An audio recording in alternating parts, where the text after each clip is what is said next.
In World War II, there was a man who trained with the Tuskegee Airmen who would go on to do great things. He was one of the many unsung heroes of America's wars, and even more so as a civil rights leader, even though he never even marched with Martin Luther King.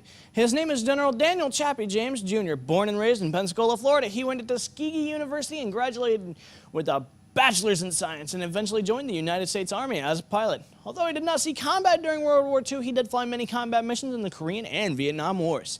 Flying more than 175 combat missions total, he eventually became the Assistant Deputy Secretary of Defense in the area of public affairs, and even faced down an enemy general with nothing but a sidearm, ultimately becoming the first African-American four-star general for the United States Air Force, and ultimately placed in charge of NORAD, North American Air Defense, which included the US and Canada. He did all this before Rosa Parks even said the most infamous no in human history. He had held off an enemy general, again, with nothing but a sidearm, became one of the best pilots in American history, became the man in charge of defense from the skies for not one, but two different nations, and all before Martin Luther King had even made a first speech. Of course, he was extremely happy to endorse Martin's campaign. He never directly got involved. Although he did write a book about being a black pilot named Black Eagle, he left with two famous quotes, one on his grave, the other stating that no one hates war more than warriors.